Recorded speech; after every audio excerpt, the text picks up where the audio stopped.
An I bond is a type of treasury bond that gives you a return that's matched to inflation. So a bond is a loan and a treasury bond is a loan that you make the government. So an I bond is a loan that you can make the government, and the return that you get is going to vary depending on how high inflation is. If inflation goes up, the return on the I bond will also go up. So it's a variable interest rate, and this interest rate changes twice a year. Between now, the time of me recording this video, and October 2022, the interest rate that these I bonds are paying is 9.62%. Clearly, that is a high interest rate, which is why so many people have been moving their money to I bonds. Now, there's a couple caveats here. The first thing that you want to understand is the limit of how much that you can invest, because there is a limit. If you are electronically investing your money into an I bond, the maximum amount of money that you can invest is $10,000 per year. Now, if you're married, you can do $20,000 per year, but per person, $10,000 per year. The second thing that you want to understand has to do with the term,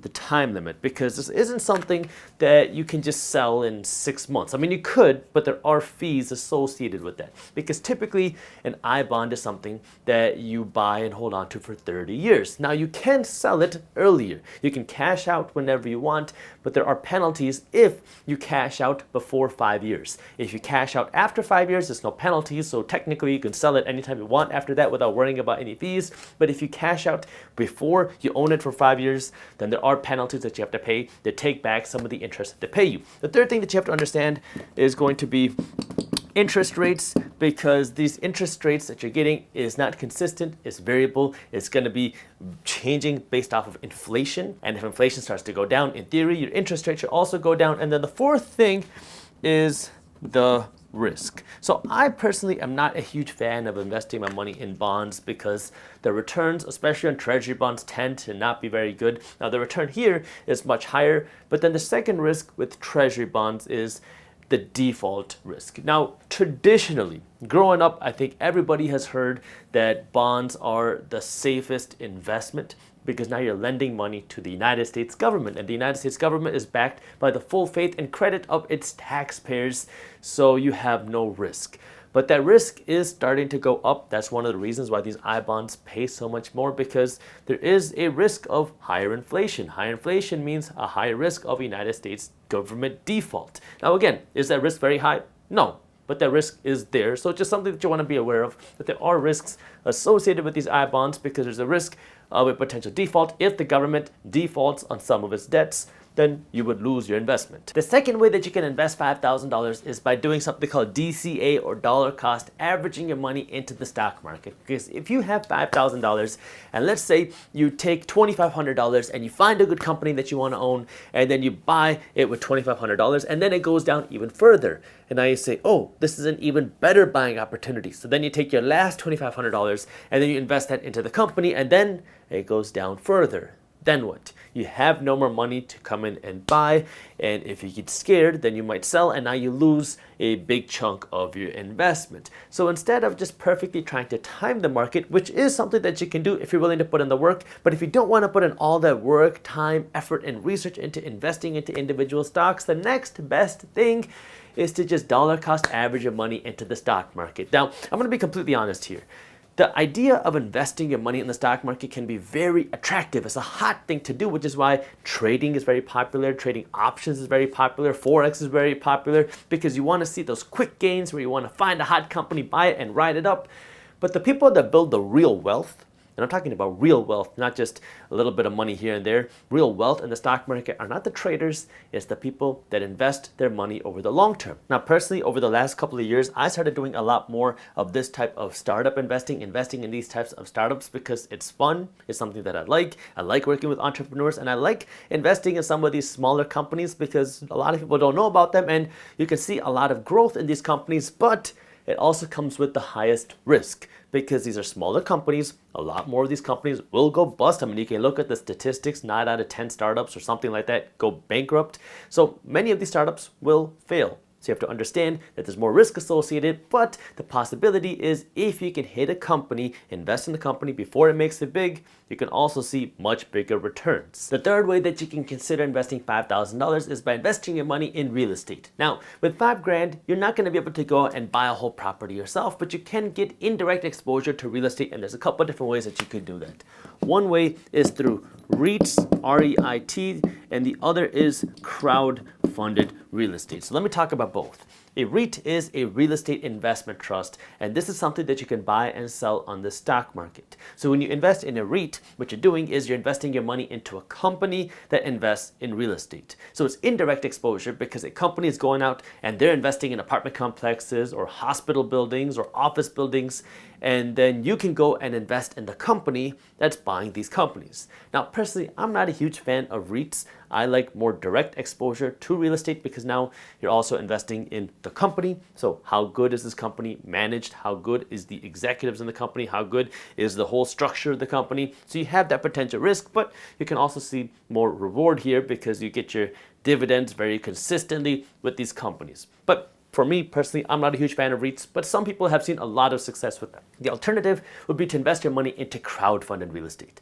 So this is where now you're investing your money into a fund that's giving you exposure to a property. Some of these funds will give you actual direct ownership into a property. Other funds will give you indirect exposure to a property or a portfolio of properties. So it depends on which crowdfunding platform that you use. But now what you can do is you can invest in some cases as little as $10. Other crowdfunding platforms will require you to invest more, whether it be $1,000, maybe $5,000. Some even require $100,000. So it depends on which fund or crowdfunding platform that you're using. But now you can get either indirect or direct exposure to a property. Now with this, you will get your share of rent and you'll get your share of appreciation. The nice part about this is you don't have to worry about doing any of the management work. You don't got to worry about cleaning toilets. You don't got to worry about finding tenants. You don't got to worry about doing any of that. You have the investor, the developer. These are the main people that are putting together the deal, and they're working to grow the deal and ideally sell it or refinance it. That way they can give you all of your money back plus some. And then you're just investing your money hoping that the fund will perform well. The fourth place where you can invest your money is by investing your money into cryptocurrency. Now, out of the things that I'm going to be talking about, the 5.5 items, this is going to be the most speculative. So if you're going to be investing your money in cryptocurrency, you have to understand that there is risks associated with this because cryptocurrency is the newest asset class, and so it comes with the highest risk. Now, typically, when you invest your money, you want to have kind of a portfolio where you have different asset classes. If you want real diversification in your portfolio, then you would have different asset classes. And this is where a lot of people make a mistake because they assume, oh, I'm diversified because I have my money invested in a blue chip fund and a growth fund and a healthcare fund and a consumer staples fund. And these are all funds on the stock market, whether the ETFs or index funds, it doesn't matter.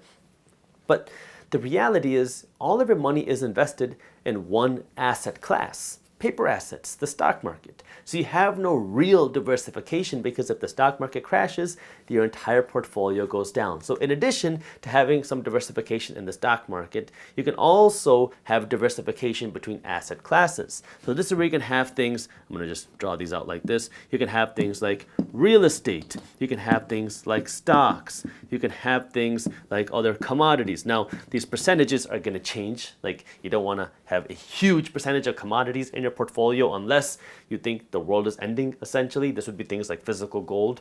Gold doesn't really produce much value because it just sits there and looks back at you, but it's an insurance piece. So, you got to decide how big or how important is that insurance to you. For me, the biggest part of my portfolio is my business and my businesses. The second biggest piece of my portfolio is real estate. The third biggest piece of my portfolio are my stocks that I invest in. These are the things that I actively invest in and that I've passively invested in.